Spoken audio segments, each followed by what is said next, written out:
Hello everyone, I hope you are all fine. तो आज से हम जो है वो एंजाइम्स का चैप्टर स्टार्ट करेंगे। ये बहुत ही ज़्यादा इम्पॉर्टेंट चैप्टर है।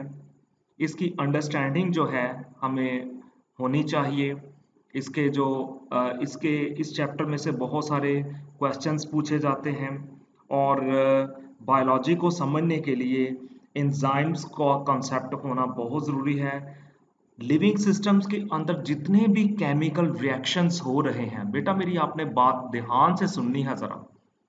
जितने भी जानदार हैं, लिविंग सिस्टम्स हैं, आज अगर वो जिंदा हैं, सांस ले रहे हैं, रिप्रोड्यूस कर रहे हैं, ग्रोथ कर रहे हैं, जो कुछ भी उनकी बायोलॉजिकल एक्टिविटीज हैं, वो सारी की सारी उनमें मौजूद केमिकल रिएक्शंस की वजह से हैं।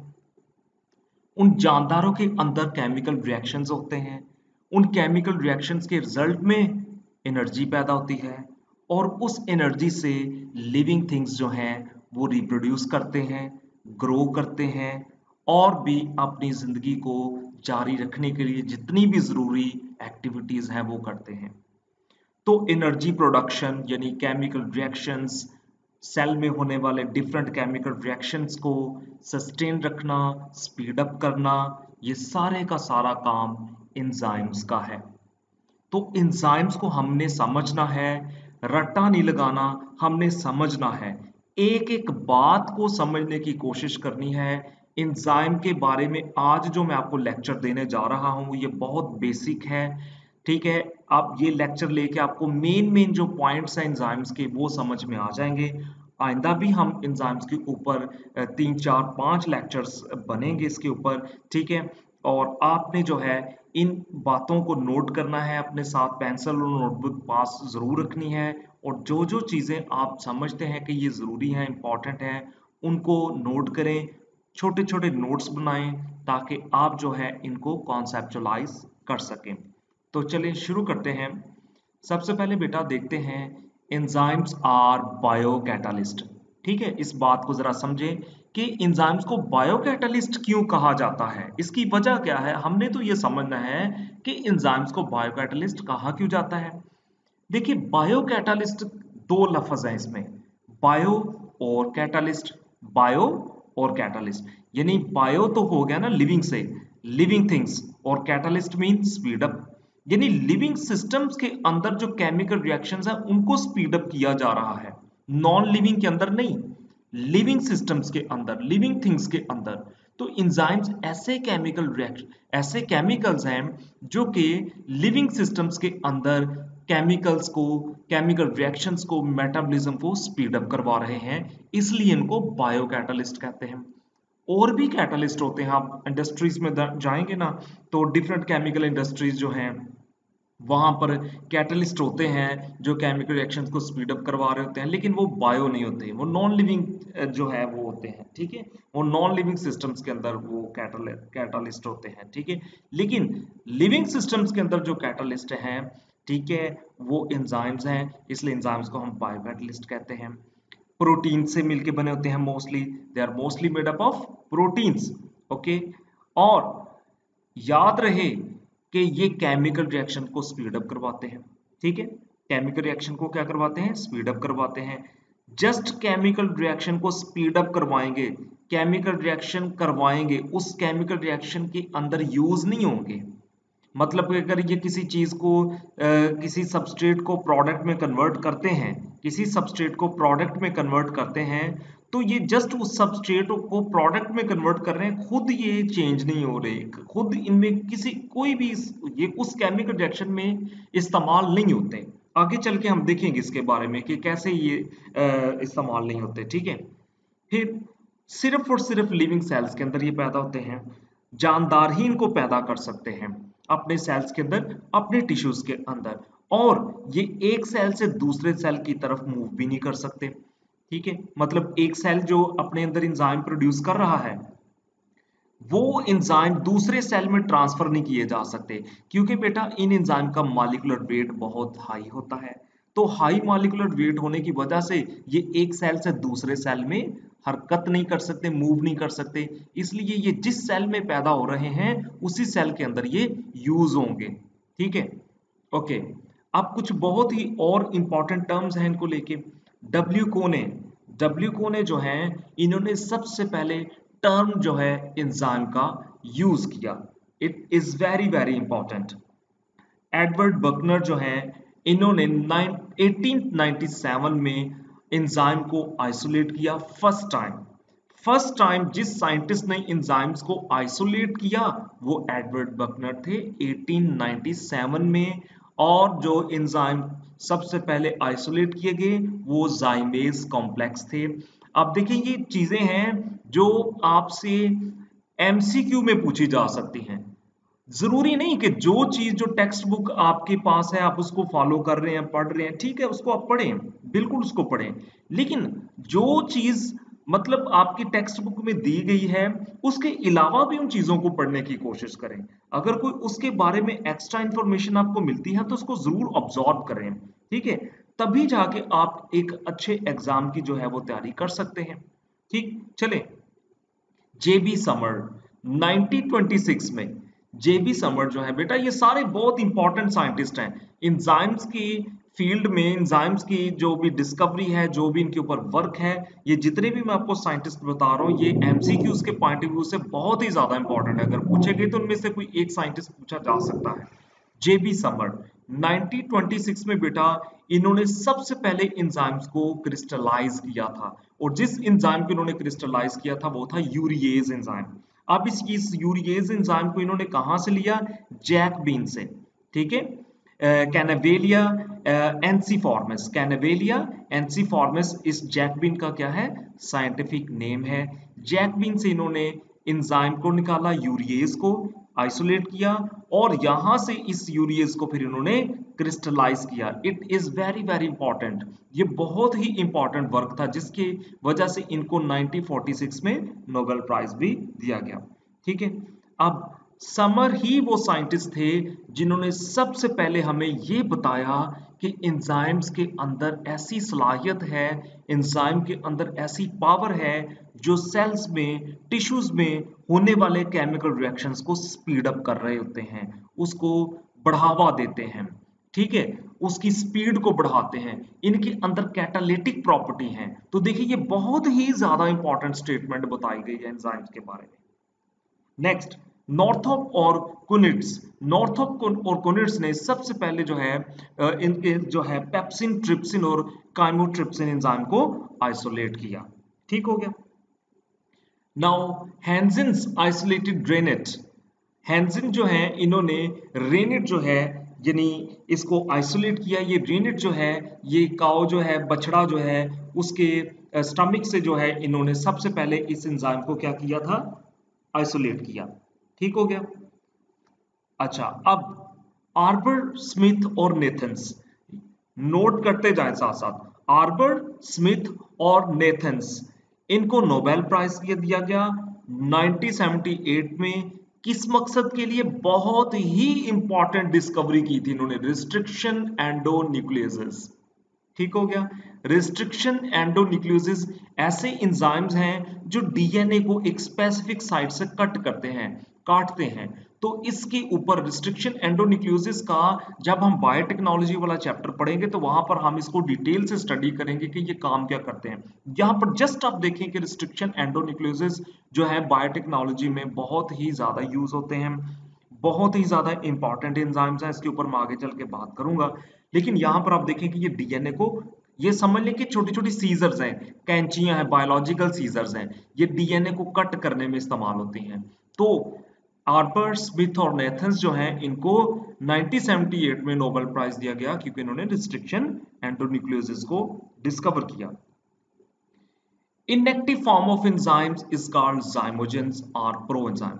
देखें इस पॉइंट को मैं जरा एक्सप्लेन करना चाहता हूं। देखें, जब भी कोई सेल कोई डाइजेस्टिव एंजाइम पैदा करता है, कोई भी सेल जब भी कोई डाइजेस्टिव एंजाइम पैदा करता है तो वो उसको पहले इनएक्टिव स्टेट में पैदा करता है।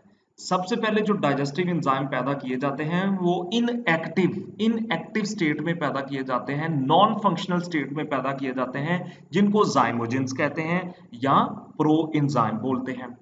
ठीक है, तो याद रखना है आपने कि जो भी एंजाइम नॉन फंक्शनल है, अभी फंक्शन नहीं कर रहा, नॉन फंक्शनल है, इनएक्टिव है, काम नहीं कर सकता, उसको जाइमोजन कहते हैं। ठीक है, जाइमोजन या प्रोएंजाइम कहते हैं। मिसाल के तौर पर हमारे स्टमक में पैदा होने वाले जो एंजाइम है, ठीक है, स्टमक के टिश्यूज में जो कि फिर स्टमक की कैविटी में रिलीज कर दिए जाते हैं। ठीक है, जब हम डाइजेस्टिव सिस्टम पढ़ेंगे तो वहां पर भी हम इसका जरूर जो है इसको मेंशन करेंगे। ठीक है, तो इनएक्टिव फॉर्म के अंदर जो एंजाइम सेल्स पैदा करते हैं जिन्होंने डाइजेशन करनी होती है, ठीक है, उनको हम जाइमोजन कहते हैं। ठीक है, तो बाद में इनको जो है वो एक्टिव कर दिया जाता है। ठीक है, जैसे स्टमक में पैदा होता है पेप्सिनोजन। ठीक, पेप्सिनोजन, पेप्सिनोजन इनएक्टिव फॉर्म में होता है। पेप्सिनोजन एक एंजाइम है जो इनएक्टिव फॉर्म में होता है। जब इसको सेल से रिलीज कर दिया जाता है, ठीक है, जब इसको सेल से रिलीज कर दिया जाता है तो बाहर जाके जहां जिस एनवायरनमेंट में भी ये रिलीज होता है तो वहां की पीएच पे डिपेंड करता है कि ये किस तरह काम करेगा। तो वहां पर जो पेप्सिनोजन था वो पेप्सिन में कन्वर्ट हो जाएगा और फिर अपना काम करेगा। वो पेप्सिनोजन जो है वो इनएक्टिव फॉर्म था। ठीक है, इनएक्टिव फॉर्म थी। वो पेप्सिनोजिन को जब बाहर रिलीज किया गया स्टमक में, तो स्टमक की पीएच के ऊपर डिपेंड करता था कि वो पेप्सिनोजिन जो है वो किस स्टेट में कन्वर्ट होगा। वो पेप्सिन में कन्वर्ट हो गया यानी फंक्शनल हो गया और उसने वहां पर डाइजेशन स्टार्ट कर दी। ठीक हो गया। एंडो एंजाइम्स हाइड्रोलाइजिंग एंजाइम होते हैं। याद रहे कि ड्यूरिंग डाइजेशन जब कॉम्प्लेक्स मॉलिक्यूल्स को सिंपलर मॉलिक्यूल्स में कन्वर्ट करना होता है तो क्या होता है, कुछ एंजाइम क्या करते हैं कि उसमें वाटर की एडिशन करते हैं। कॉम्प्लेक्स मॉलिक्यूल्स के अंदर वाटर को ऐड किया जाता है और उस वाटर को ऐड करके फिर उन मॉलिक्यूल्स को तोड़ा जाता है। ठीक है, जब लाइक स्टार्च, फर्ज करें स्टार्च को तोड़ना है तो स्टार्च एक कॉम्प्लेक्स मॉलिक्यूल है, तो हाइड्रोलाइजिंग एंजाइम क्या करेंगे कि उस स्टार्च के मॉलिक्यूल के अंदर वाटर की एडिशन करेंगे। ठीक है, और फिर उस स्टार्च को तोड़ेंगे। तो ये एंजाइम जो है क्या कहलाते हैं, हाइड्रोलाइजिंग एंजाइम। यानी ये एंजाइम डाइजेशन में बहुत ज्यादा रोल प्ले करते हैं क्योंकि कॉम्प्लेक्स मॉलिक्यूल को जब सिंपलर में कन्वर्ट करना होता है तो ये उनमें वाटर की एडिशन करवाते हैं। ठीक है, एक्सो एंजाइम डेस्मोलाइजिंग एंजाइम कहलाते हैं। ठीक हो गया। अब एक बहुत ही इंपॉर्टेंट ग्राफ को अभी हम स्टडी करते हैं, समझते हैं कि एंजाइम काम कैसे करते हैं और इसमें एक्टिवेशन एनर्जी का कॉन्सेप्ट क्या है, इसको अभी हम इस टेबल से क्लियर करेंगे। देखिए बेटा कि हमारे पास ये रिएक्टेंट्स हैं ए और बी, सी और डी। ठीक है, ये ए और बी एक रिएक्टेंट, सी और डी दूसरा रिएक्टेंट। ठीक है, दो रिएक्टेंट है हमारे पास, इन दोनों ने आपस में मिलना है। देखिए जब तक ये तब तक आपस में नहीं मिलेंगे जब तक इनको एनर्जी नहीं मिलेगी। जब इनको एनर्जी मिलेगी तभी ये आपस में एक दूसरे के साथ रिएक्ट करेंगे। ठीक है, अब इनको आपस में रिएक्ट करने के लिए कितनी एनर्जी की रिक्वायरमेंट है वो डिपेंड करता है। अगर ये दोनों रिएक्टेंट आपस में रिएक्ट करना चाहते हैं तो इनको बहुत ही ज्यादा एनर्जी की जरूरत है। बहुत ज्यादा एनर्जी जो है वो चाहिए इनको आपस में रिएक्ट करवाने के लिए। और आपको पता है कि इतनी ज्यादा एनर्जी तो सेल के पास होती ही नहीं है। एनर्जी के सेल के पास इतनी ज्यादा एनर्जी होती ही नहीं है कि वो इन रिएक्टेंट्स को आपस में रिएक्ट करवा सके। ठीक है, क्योंकि इन रिएक्टेंट्स ने जब आपस में रिएक्ट करना है तो इनको जो एनर्जी चाहिए इनको इनके एनवायरनमेंट से चाहिए। देखिए यहां से क्या लिखा हुआ है, reactant A B and C D must absorb enough energy from the surrounding. यानी जिस माहौल में भी ये मौजूद हैं उस माहौल से एनर्जी अब्सॉर्ब करेंगे और उस अब्सॉर्ब्ड एनर्जी की वजह से ये आपस में रिएक्ट करेंगे। ठीक है, चलें फर्ज कर लेते हैं कि ये अपने एनवायरनमेंट से एनर्जी अब्सॉर्ब कर रहे हैं और वो जो एनर्जी इन्होंने अब्सॉर्ब की है उस एनर्जी की वजह से इन्होंने आपस में रिएक्ट किया है और रिएक्ट करके ये अपनी ट्रांजिशन स्टेट में चले गए। ठीक, अनस्टेबल अनस्टेबल ट्रांजिशन स्टेट, ये अनस्टेबल स्टेट है। ठीक है, दिस इज अनस्टेबल स्टेट। अब इनके अंदर बहुत ज्यादा एनर्जी आ गई है। आप देखें ये एनर्जी इनके अंदर आ चुकी है। ठीक है, ट्रांजिशन वेयर और इस स्टेट पे इनके बॉन्ड्स क्या कर जाएंगे, ब्रेक कर जाएंगे। ठीक हो गया, इनके बॉन्ड्स क्या कर गए, ब्रेक कर गए। तो इस तरह ये जो है प्रोडक्ट में कन्वर्ट हो जाएंगे। ठीक है, आफ्टर बॉन्ड्स है ब्रोकन न्यू बॉन्ड्स फॉर्म। इनके ये वाले ओल्ड बॉन्ड्स जो हैं ये टूटेंगे और न्यू बॉन्ड्स बनेंगे। मतलब पहले ए और बी थे, सी और डी थे, अब ए और सी, बी और डी के दरमियान, पहले बॉन्ड ए और बी के दरमियान था, सी और डी के दरमियान था। जैसे ही इन्होंने एनर्जी ऑब्जॉर्ब की अपने एनवायरनमेंट से, एनर्जी ऑब्जॉर्ब करके ट्रांजिशन स्टेट में गए हैं, अनस्टेबल स्टेट में गए हैं, तो इनके बॉन्ड्स ब्रेक हो गए, न्यू बॉन्ड बने ए और सी के दरमियान, बी और डी के दरमियान, तो इस तरह ये प्रोडक्ट में कन्वर्ट हो गए। प्रोडक्ट की एनर्जी देखें लोअर है एज कंपेयर टू रिएक्टेंट, ठीक हो गया। तो यहां पर वो एनर्जी, बेटा ध्यान से जरा सुने, कि वो एनर्जी जो इनको आपस में रिएक्ट करवाने के लिए चाहिए उसको एक्टिवेशन एनर्जी कहते हैं, ठीक हो गया। एक्टिवेशन एनर्जी क्या है? वो एनर्जी जो रिएक्टेंट को चाहिए आपस में रिएक्ट करने के लिए, उसको एक्टिवेशन एनर्जी कहते हैं। याद रहे कि अगर एंजाइम ना हो, अगर सेल्स के अंदर एंजाइम्स ना हो, तो सेल्स में मौजूद जितने भी रिएक्टेंट्स हैं जिन्होंने आपस में रिएक्ट करके प्रोडक्ट बनाने हैं, वो उनको बहुत ही ज्यादा एनर्जी की रिक्वायरमेंट होती है। अगर एंजाइम्स ना होते तो शायद हमारे सेल्स के पास इतनी एनर्जी ना होती कि वो रिएक्टेंट को वो एनर्जी प्रोवाइड कर सकते, वो रिएक्टेंट प्रोडक्ट में कन्वर्ट हो सकते, और इस तरह हमारे वो सारे के सारे रिएक्टेंट वैसे के वैसे ही पड़े रहते, कोई केमिकल रिएक्शन ना होता, कोई मेटाबॉलिज्म ना होता, वैसे के वैसे ही सारा कुछ रहता, जिंदगी आगे प्रोसीड ही ना होती। एंजाइम क्या करते हैं? एंजाइम बुनियादी तौर पर उस एक्टिवेशन एनर्जी को कम कर देते हैं। एंजाइम इतनी एनर्जी कम कर देते हैं, एंजाइम की मौजूदगी में ये फौरी तौर पर आपस में, एंजाइम क्या करते हैं कि इनको आपस में रिएक्ट करवा देते हैं, बस इनको आपस में क्या करते हैं? रिएक्ट करवा देते हैं, सिंपल, ठीक हो गया। अब वो एनर्जी जो एंजाइम्स को रिक्वायर्ड है आपस में रिएक्ट करने के लिए, उसको एक्टिवेशन एनर्जी कहते हैं। एंजाइम्स की गैर मौजूदगी में इन रिएक्टेंट्स को वो एनर्जी बहुत ज्यादा अमाउंट में चाहिए, तभी ये आपस में रिएक्ट कर सकते हैं। अगर एंजाइम्स होंगे तो फिर इनको इतनी ज्यादा एनर्जी की जरूरत नहीं पड़ेगी आपस में रिएक्ट करने के लिए, एंजाइम्स इनको आपस में रिएक्ट करवा देंगे, इनका आपस में रिएक्शन करवा देंगे, ठीक हो गया। अच्छा, अब इनकी केमिकल नेचर को समझते हैं हम।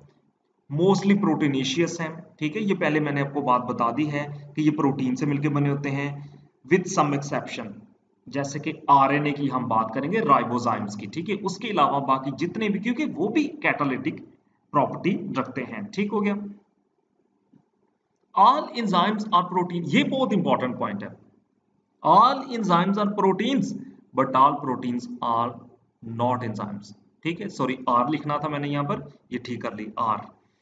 All enzymes are proteins, but all proteins are not enzymes. ये बहुत ही इंपॉर्टेंट पॉइंट है, ठीक है।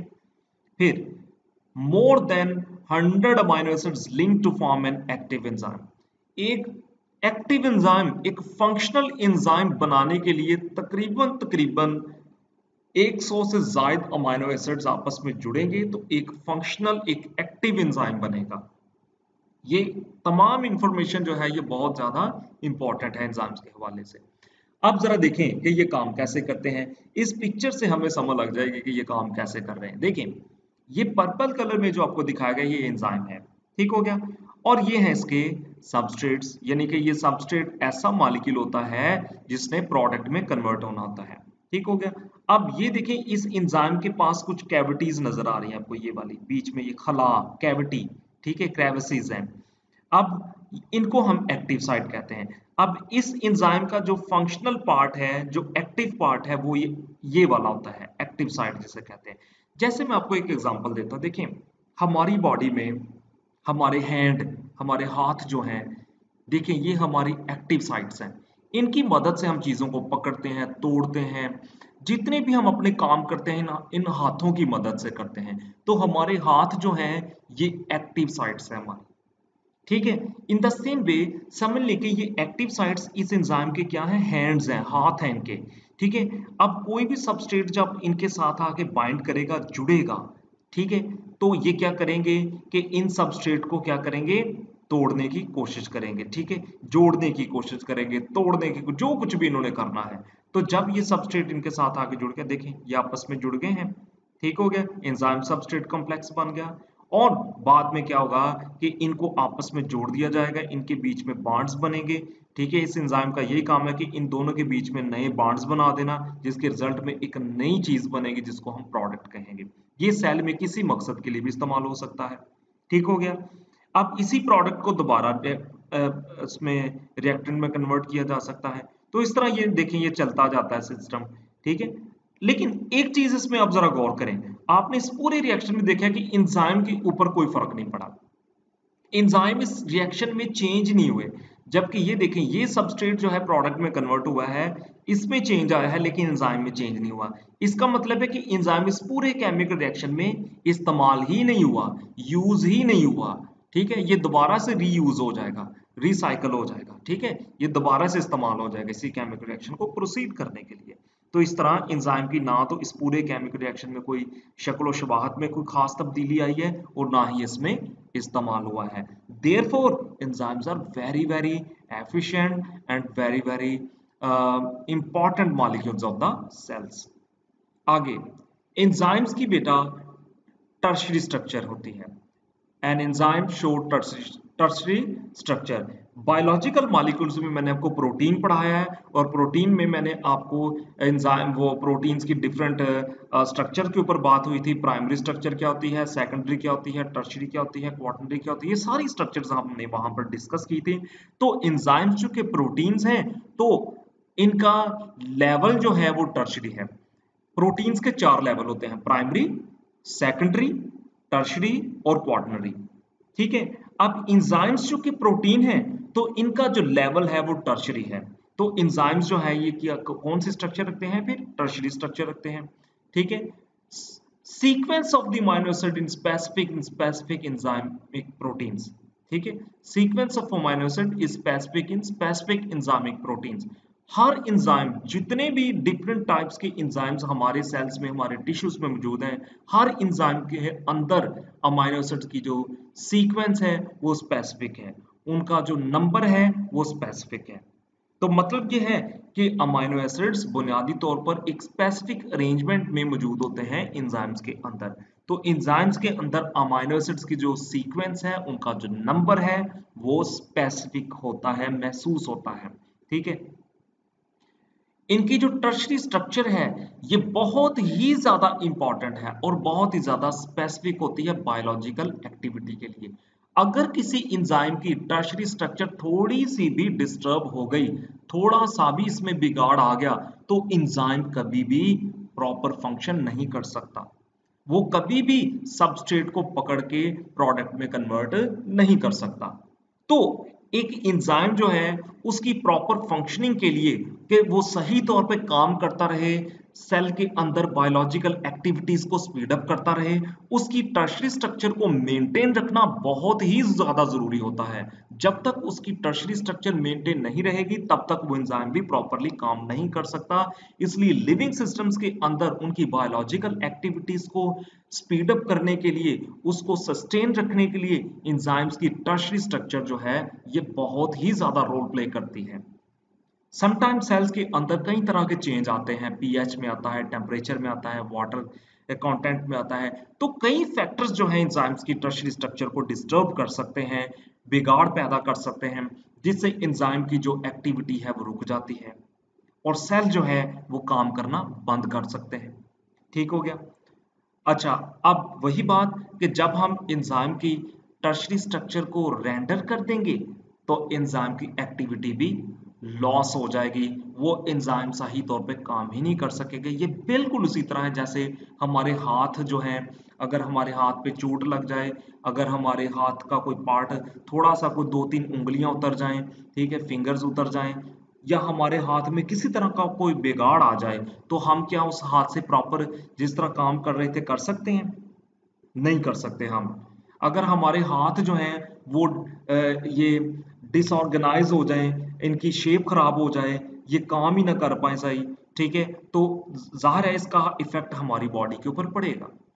इसी तरह एंजाइम्स की जो टर्शरी स्ट्रक्चर है ये बहुत ही ज्यादा इंपॉर्टेंट होती है। टर्शरी स्ट्रक्चर से मुराद है कि इसकी बकायदा जो है 3 डायमेंशनल स्ट्रक्चर है, लंबाई, चौड़ाई, ऊंचाई वगैरह वगैरह इसकी डायमेंशंस हैं। इसके बीच में कुछ इंपॉर्टेंट क्रेविसीज हैं, कैविटीज हैं, जिनको हम एक्टिव साइट्स कहते हैं, जो हर टाइम एक्टिव रहती हैं, जो हर टाइम सबस्ट्रेट को प्रोडक्ट में कन्वर्ट करती रहती हैं। राइबोजाइम, मैंने पहले आपसे बात कही थी कि ज्यादातर एंजाइम जो हैं वो प्रोटीन्स होते हैं, ठीक है। मोस्ट एंजाइम्स आर प्रोटीन्स, ठीक है। यानी कि वो मॉलिक्यूल्स जो सेल्स के अंदर बायोलॉजिकल एक्टिविटीज को स्पीड अप करते हैं वो मोस्टली एंजाइम्स होते हैं। इसके अलावा और कौन है जो सेल के अंदर बायोलॉजिकल एक्टिविटीज को स्पीड अप कर सकता है? वो है राइबोजाइम। राइबोजाइम बेटा आरएनए को ही कहते हैं। राइबोजाइम्स ऐसे मॉलिक्यूल्स हैं, आरएनए है, जो कि क्या करता है, सेल के अंदर होने वाली बायोलॉजिकल एक्टिविटी को स्पीड अप करवा सकते हैं। और ये प्रोटीन नहीं होते नेचर में, याद रहे।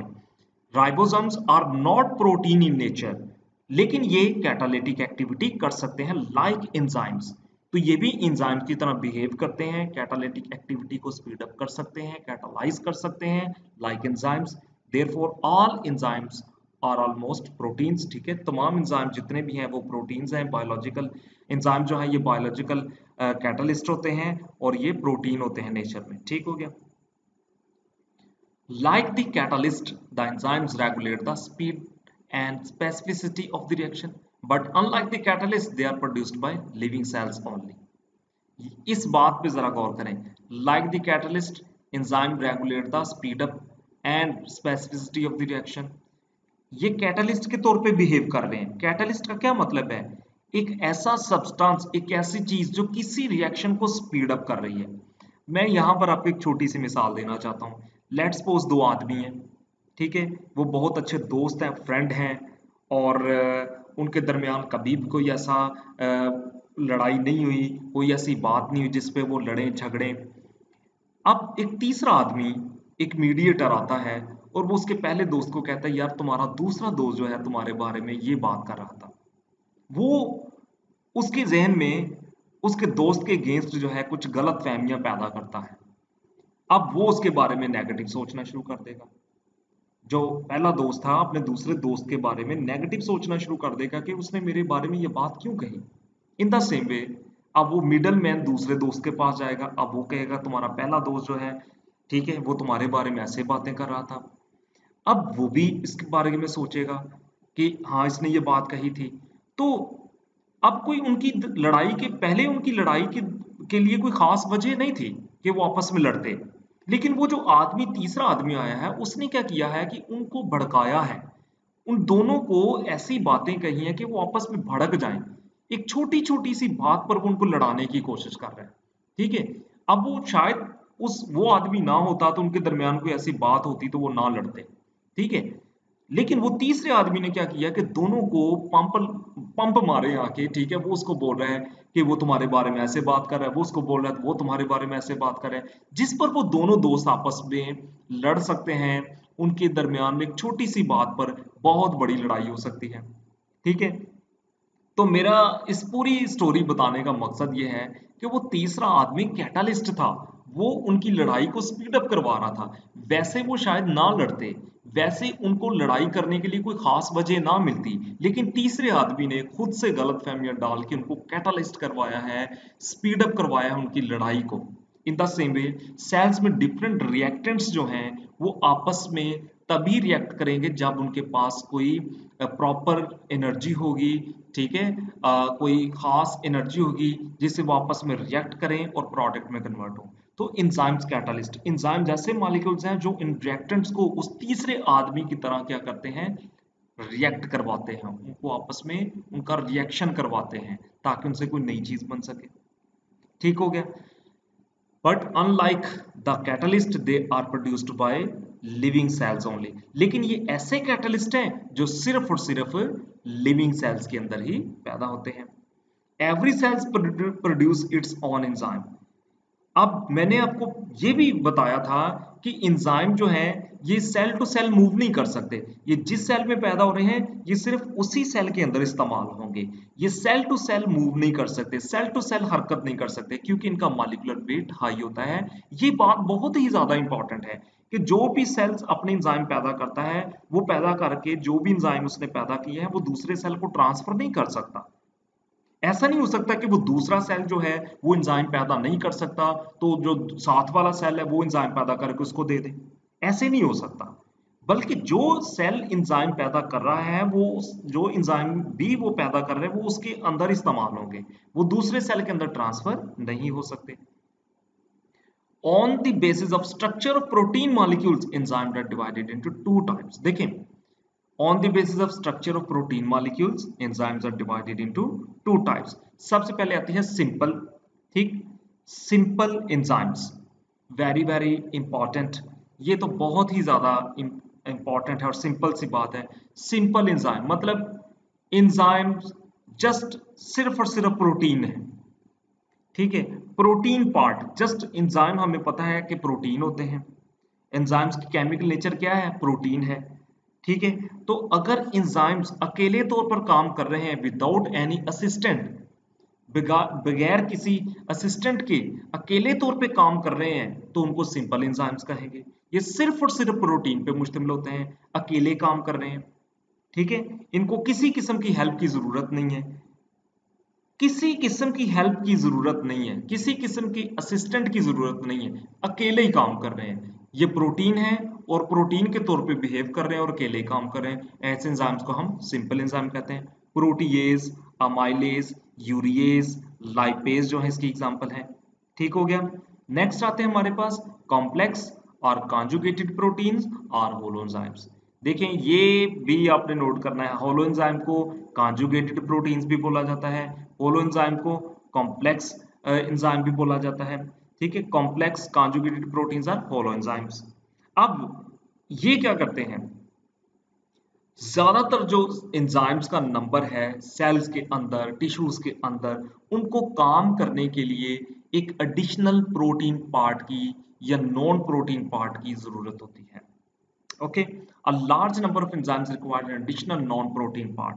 यानी कि कुछ एंजाइम्स ऐसे हैं जिनको काम करने के लिए एक नॉन प्रोटीन पार्ट चाहिए जो उनकी हेल्प करे ताकि वो केमिकल रिएक्शन को स्पीड अप करवा सकें.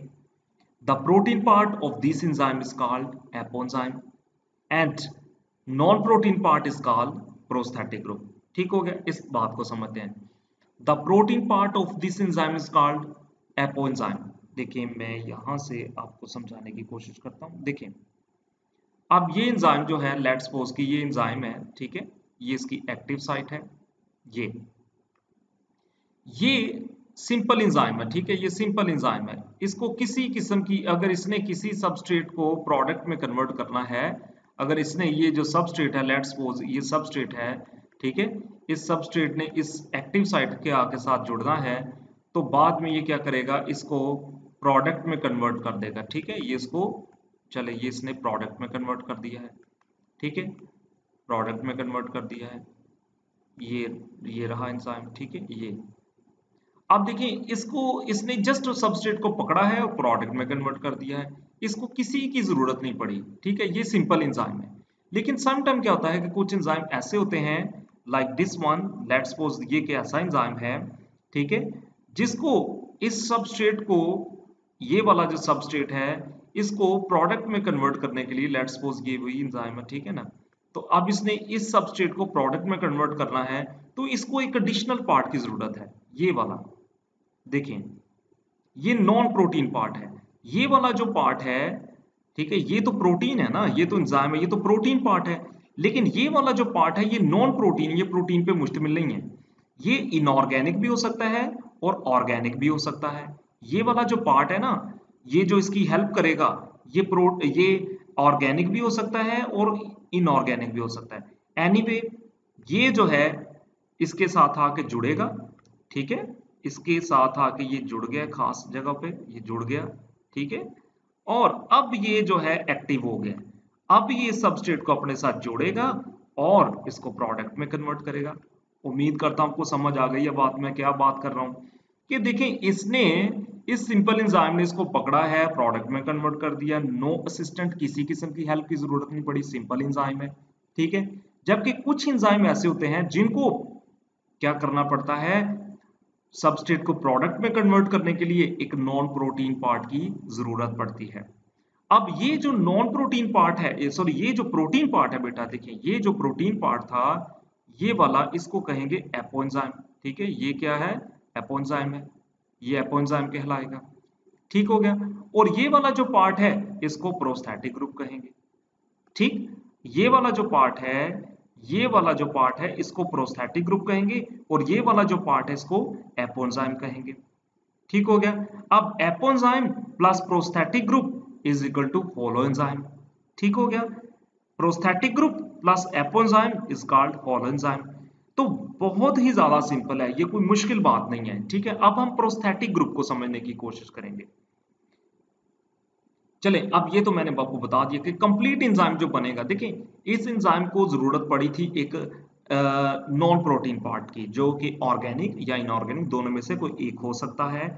जब ये एंजाइम के साथ आके जुड़ेगा, तो जब ये प्रोटीन पार्ट इस नॉन प्रोटीन पार्ट के साथ मिलेगा, तभी ये इस सबस्ट्रेट को प्रोडक्ट में कन्वर्ट कर सकते हैं। तो ऐसे एंजाइम को हम हॉलो एंजाइम कहते हैं। So very very important, prosthetic group क्या है, एपोएंजाइम क्या है और होलोएंजाइम क्या है। Don't be confused between these words. In words के दरमियान में आपने अब कोई भी कंफ्यूज नहीं होना। Okay, now what are activators when metal act as prosthetic group? Very very simple. चले, फिर से उसी डायग्राम को देख लेते हैं। ये समझना बहुत जरूरी है हमारे लिए। ठीक है, ये देखें, ये था वो एंजाइम। ठीक है बेटा, ये हो गया वो एंजाइम और ये रहा वो प्रोस्थेटिक ग्रुप। ठीक, ये था प्रोस्थेटिक। मैंने आपको बताया था कि ये प्रोस्थेटिक ग्रुप ऑर्गेनिक भी हो सकता है, इनऑर्गेनिक भी हो सकता है। ये है वो सबस्ट्रेट। ठीक है, ये है एक्टिवेट, इसकी एक्टिव साइट। ठीक है, ये एक्टिव, ये सारे का सारा जो पार्ट, सॉरी, ये जो सारे का सारा पार्ट है ये वाला। ठीक है, सॉरी मुझसे, ये इसको दोबारा बना लेते हैं। ठीक है, ये देखें ये, ठीक है, और ये प्रोस्थेटिक ग्रुप। अब ये जो सारे का सारा पार्ट है ये वाला, ठीक है, ये जो जितना भी मैंने बनाया है ये प्रोटीन पार्ट है। ठीक है, और ये वाला जो है इसका प्रोस्थेटिक ग्रुप है। अगर प्रोस्थेटिक ग्रुप जो है कोई मेटल है, अगर ये प्रोस्थेटिक ग्रुप जिसने जाके इसके साथ जुड़ना है, जिसने इसके साथ जुड़ना है, अगर ये कोई मेटल है तो इसको एक्टिवेटर कहेंगे। क्या बोलेंगे? इसको एक्टिवेटर बोलेंगे। बहुत ही ज्यादा इंपॉर्टेंट है, नोट करना है आपने। एक्टिवेटर क्या है कि ये एक ऐसा पार्ट होता है, एंजाइम का ऐसा असिस्टेंट होता है जो कोई मेटल हो सकता है। जब कोई मेटल प्रोस्थेटिक ग्रुप के तौर पे बिहेव करता है तो उसके लिए हम एक लैदा लफ्ज इस्तेमाल करते हैं, एक्टिवेटर का। ठीक हो गया। अब अगर हम, जब तक ये मेटल इस एंजाइम के साथ जुड़ा रहेगा तो ये एंजाइम सही तौर पे काम करता रहेगा, सबस्ट्रेट को प्रोडक्ट में कन्वर्ट करता रहेगा। ठीक है, लेकिन जैसे ही हम इस मेटल को इससे अलहदा कर देंगे तो ये एंजाइम टोटली नॉन फंक्शनल हो जाएगा, जरा भी काम नहीं कर पाएगा। इसकी एक्टिविटी सारी की सारी लॉस हो जाएगी, ये नॉन फंक्शनल हो जाएगा। इसलिए इन एंजाइम को एक्टिवेटर की जरूरत पड़ती है। इसलिए तो देखें, हमें अपनी डाइट में डिफरेंट मेटल्स की जरूरत पड़ती है, आयरन, कॉपर, निकल, जितने भी आप देखें हमारी बॉडी के अंदर मेटल्स हैं जो हम अपनी डाइट से लेते हैं, वो क्या काम करती हैं? वो यही तो काम करती हैं। ठीक है, हमारे एंजाइम्स के साथ हमारे हमारे एंजाइम्स की हेल्प करती हैं। ठीक, these enzymes are also called as metalloenzymes। इन ऐसे एंजाइम्स जो मेटल्स के साथ मिलकर काम करते हैं उनको मेटालोएंजाइम्स भी बोला जाता है। अब कुछ बहुत इंपॉर्टेंट पॉइंट्स आते हैं हमारे सामने कि हम देखेंगे कि कौन कौन से जो प्रोस्थेटिक ग्रुप हैं वो एक्टिवेटर के तौर पर बिहेव कर सकते हैं, कौन कौन सी मेटल्स हैं। जैसे कि एटीपीएज एंजाइम को, ATPase enzymes as the name itself means formation of ATP, ATP की फॉर्मेशन में हेल्प करेगा एटीपीएज एंजाइम। ठीक है बेटा, इस एंजाइम को प्रॉपर काम करने के लिए सोडियम मेटल की जरूरत है। अब मैंने ये सिंपल सा लिख दिया है, इसके सीधे सीधे फॉर्मूले, ये मेटल आयंस हैं। ठीक है, के ऊपर चार्ज भी हैं। अब सोडियम आयन जो है एटीपीएज एंजाइम्स की फंक्शनिंग में रोल प्ले करेगा। एटीपीएज एंजाइम तब तक सही काम नहीं कर सकता जब तक इसके साथ सोडियम आयन नहीं होगा। सोडियम आयन होगा तो ये काम करेगा, सोडियम आयन नहीं होगा तो ये काम नहीं कर सकता, टोटली नॉन फंक्शनल है। इन the same way zinc, carbonic anhydrase, dehydrogenase, very very important enzymes, इनकी हेल्प करता है। जिंक जो है इनके साथ एक्टिवेटर के तौर पे काम करता है। मैग्नीज, पेप्टाइडेज, डीकार्बोक्सिलेज, ठीक है, मोल्बिडेनम नाइट्रेट, रिडक्टेज। ठीक है, या ये जब क्रैब साइकिल वगैरह पढ़ेंगे ना तब ये कुछ इनमें से एंजाइम जो है वो हम देखेंगे, रिडक्ट जो है। ठीक है, आयरन जो है कैटालेसिस है, एकोनाइटेज है। ठीक है, ये आई थिंक मेरे हाल क्रैब साइकिल में हम देखेंगे एकोनाइटेज, कंफर्म कर लीजिएगा। ठीक है, एकोनाइटेज को। कॉपर अस्कॉर्बिक एसिड ऑक्सीडेज के तौर पे बिहेव करेगा ये एंजाइम। ठीक है, मैग्नीशियम हेक्सोकाइनेज, फॉस्फेटेजेस। अब देखिए ये सारे के सारे एंजाइम्स हमारे सेल्स में होने वाले इंपॉर्टेंट केमिकल रिएक्शंस में रोल प्ले कर रहे होते हैं। इनमें से कोई एक एंजाइम भी अगर अपनी प्रॉपर एक्टिविटी नहीं करेगा, इसकी अगर एक्टिविटी लॉस हो जाए तो everything will be shut down in cell. Cell के अंदर होने वाले केमिकल रिएक्शंस भी खत्म हो जाएंगे। अब ये देखें, अब आपको इन मेटल्स का अंदाजा हो गया है, इनकी इंपॉर्टेंस पता चल गई है हमारी सेल्स के अंदर कि ये हमारे सेल्स में क्या रोल प्ले कर रहे हैं। ज्यादातर बच्चों को तो ये पता ही नहीं होता कि ये इनका काम क्या है। इनका काम ये है जो मैंने भी आपको बताया है, इसलिए ये हमें अपनी डाइट में चाहिए। ठीक है, अब पहले तो हमने बात की थी ना, चलें अब फिर से उसी डायग्राम की तरफ आते हैं। ठीक है, कुछ टॉपिक ऐसे हैं जिनको हम डायग्राम की मदद से नहीं समझ सकते। देखिए, अब ये वो एंजाइम है, ठीक है, ये हो गया वो एंजाइम। अब ये रहा वो प्रोस्थेटिक ग्रुप। प्रोस्थेटिक ग्रुप एक कॉमन सा वर्ड है, ठीक है, कॉमन वर्ड है जो कि ऑर्गेनिक भी हो सकता है और इनऑर्गेनिक भी हो सकता है। आगे जिस प्रोस्थेटिक ग्रुप की बात की थी वो मेटल था। मेटल की हमने पीछे मैंने भी आपको एग्जांपल दी है कि कौन कौन है, सोडियम, मैग्नीशियम, मॉलिब्डेनम, सारे के सारे एक्टिवेटर हैं जो कि प्रोस्थेटिक ग्रुप है एक्चुअली में, जो एंजाइम के साथ मिलकर काम करते हैं। अब जो हम जिस प्रोस्थेटिक ग्रुप की बात करने लगे हैं ये ऑर्गेनिक है। अब ये जब इस एंजाइम के साथ आके जुड़ेगा तभी ये एंजाइम अपना काम सही तौर पर कर सकता है, यानी इस सबस्ट्रेट को प्रोडक्ट में कन्वर्ट कर सकता है। ठीक है, जब ये प्रोस्थेटिक ग्रुप जो है इसके साथ नहीं जुड़ेगा तो ये काम तो करेगा लेकिन सही काम नहीं करेगा।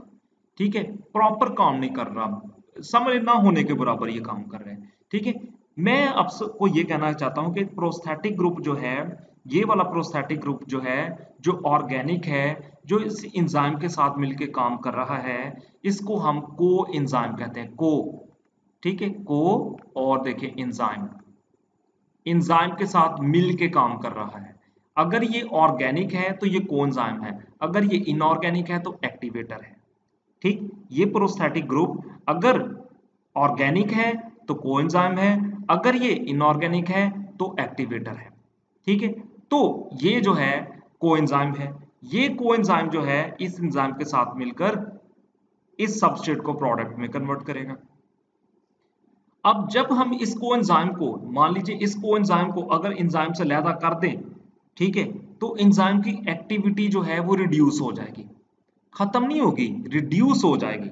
ये मेजर डिफरेंस आपने ज़हन में रखना है कि जब हम एक्टिवेटर को एंजाइम से अलग कर रहे थे तो एंजाइम की एक्टिविटी ही बंद हो जाती थी, वो कंप्लीटली लॉस हो जाती थी उसकी एक्टिविटी। जबकि कोएंजाइम को अलग करने से इसकी एक्टिविटी कंप्लीटली लॉस नहीं हो रही बल्कि रिड्यूस हो रही है, बहुत ज्यादा रिड्यूस हो जाएगी। अच्छा, अब coenzyme is required for enzyme activity, definitely ये उसकी एक्टिविटी के लिए रिक्वायर्ड है। अच्छा, अब हम देखते हैं इनकी एग्जांपल कौन कौन सी हैं। अब कोएंजाइम बहुत ही इंपॉर्टेंट एंजाइम्स है, हाइड्रोजन ट्रांसफरिंग कोएंजाइम्स, इनकी एग्जांपल देखेंगे हम। हाइड्रोजन ट्रांसफरिंग कोएंजाइम्स की एग्जांपल देखेंगे। NAD, nicotine amide adenine dinucleotide, nicotine amide adenine dinucleotide, ये है कोएंजाइम 1। एनएडीपी, सॉरी ये एन है, एच नहीं है, ये एन, ठीक कर लीजिएगा इसको, एन, एनएडीपी, ठीक है। Nicotine amide adenine dinucleotide phosphate, ये है कोएंजाइम 2। तो NAD और NADP जहां पर भी कोएंजाइम 1 हो लिखा हो तो आपने समझ जाना ये NAD की बात हो रही है, जहां पर कोएंजाइम 2 लिखा होगा समझ आए ये NADP की बात हो रही है। चले मैं इसको ठीक कर ही दूं ताकि ये कंफ्यूज ना करे आपको। ये यहाँ पर N है, ठीक है, N, ये है N, nicotine amide adenine dinucleotide phosphate, ठीक है बेटा, ये N है, ठीक है, ये N है, H नहीं है। अब FAD, flavin adenine dinucleotide, flavin mononucleotide, lipoic acid, ubiquinone coenzyme, these are very very important coenzymes, ठीक, these are very very important coenzymes, hydrogen transferring coenzymes. जब हम रेस्पिरेशन पढ़ेंगे ना आगे चल के माइटोकॉन्ड्रिया में जो भी है वो, वहां पर ये सारे एंजाइम्स हम दोबारा से डिस्कस करेंगे। ठीक है, ग्रुप ट्रांसफरिंग कोएंजाइम्स कौन से हैं? यानी ये ऐसे कोएंजाइम्स हैं जो पूरे के पूरे ग्रुप को जो है वो ट्रांसफर करें। देखिए ये सारी जो इंफॉर्मेशन मैंने यहाँ पर आपको स्क्रीन में नजर आ रही है, ये जस्ट आपको एमसीक्यूज के पॉइंट ऑफ व्यू से बताई गई है। बहुत ही ज्यादा इंपॉर्टेंट चीजें हैं। इनमें से हर एंजाइम काम क्या करता है, इनके रेलेवेंट टॉपिक में हम डिस्कस करेंगे। जब हम क्रेब्स साइकिल देखेंगे, कैल्विन साइकिल देखेंगे, इलेक्ट्रॉन ट्रांसपोर्ट चेन को पढ़ेंगे, तो ये सारी चीजें वहां पर दोबारा से रिपीट होंगी। तो अभी से अगर आप इसका कॉन्सेप्ट क्लियर कर लेते हैं, इसको अच्छे तरीके से समझ लेते हैं, तो आगे चल के आपको इनको समझने में मुश्किल नहीं होगी। तो ग्रुप ट्रांसफरिंग एंजाइम में को एंजाइम ए की बात करते हैं, को एंजाइम ए। ठीक है, तो एसाइल ग्रुप, ये को एंजाइम ए जो है ये एसाइल ग्रुप कैरियर है, यानी एसाइल ग्रुप को जो है ये ट्रांसपोर्ट करता है, ट्रांसफर करता है। ठीक है, ये जब हम वो देखेंगे ना क्रैब साइकिल, तो वहां पर हम इसको देखेंगे। pyridoxal phosphate is a minor group carrier. It is derivative of vitamin B6। अच्छा, आप याद रखें कि विटामिन ज्यादातर जो कोएंजाइम है, ग्रुप ट्रांसफरिंग कोएंजाइम है, वो विटामिन बी कॉम्प्लेक्स जो है, ठीक है, विटामिन बी कॉम्प्लेक्सेस का पार्ट होते हैं।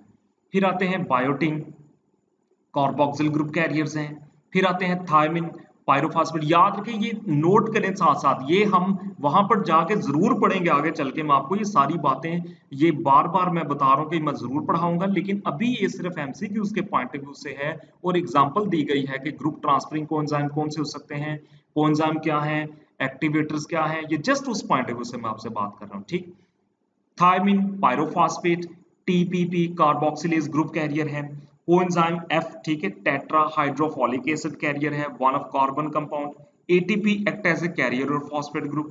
अब ये बात जरा इंपॉर्टेंट है कि एटीपी भी जो है ये फॉस्फेट कैरी ग्रुप के तौर पे काम कर सकता है। देखें, जब हमने देखा ना ग्लाइकोलिसिस, जब हम पढ़ेंगे तो आपने पढ़ा भी होगा कि ग्लाइकोलिसिस में जब शुगर का मॉलिक्यूल सेल के अंदर एंटर होता है, तो उसको फौरी तौर पर ग्लूकोज 6 फॉस्फेट में कन्वर्ट कर दिया जाता है, उसको उसकी फास्फोरिलेशन कर दी जाती है। तो वो ग्लूकोज का मॉलिक्यूल जैसे ही सेल के अंदर एंटर होता है, तो उसको जो फॉस्फेट ग्रुप डोनेट किया जाता है वो एटीपी करता है। तो इस तरह एटीपी एक ऐसे कैरियर ऑफ फॉस्फेट ग्रुप। तो बेटा ये सारी की सारी इंफॉर्मेशन जो है ये बहुत ही ज्यादा इंपॉर्टेंट इंफॉर्मेशन थी। आज हमने जस्ट एंजाइम के बारे में मेन मेन बातें डिस्कस की हैं। अभी जो रिमेनिंग लेक्चर होंगे एंजाइम्स के, उनके उसमें हम एंजाइम्स के बारे में और ज्यादा जो है वो डिटेल से बात करेंगे। आपने आज का जो लेक्चर लिया है ये जस्ट जो है आपकी ग्राउंड, आपकी अंडरस्टैंडिंग को डेवलप करना है, एंजाइम के कॉन्सेप्ट को समझाना है, एक जनरल सा इंट्रोडक्शन देना है, ताकि आप आइंदा आने वाले एंजाइम्स के जो लेक्चर हैं उनको अच्छे तरीके से अंडरस्टैंड कर पाएं। So these all these points are very important in exam point of view. कहीं ना कहीं एमसीक्यू में ये बातें पूछी गई हुई हैं, काफी ज्यादा चीजें रिपीट हुई हैं। आपने खुद भी इन चीजों को नोट करना है, बुक्स को डिस्कस करना है बार बार। हर लेक्चर में मेरा आपको यही मैसेज होता है कि बुक्स को डिस्कस करें, लेक्चर्स जो हैं, ठीक है, इनको रिवाइज करें, डिफरेंट बुक्स को स्टडी करें, एक टॉपिक को मुख्तलिफ बुक से स्टडी किया करें, ताकि आपका उसके बारे में, उस टॉपिक के बारे में कॉन्सेप्ट और क्लियर हो जाए। तो hope you all understand my lecture. मिलते हैं नेक्स्ट लेक्चर में। God bless you all, thank you.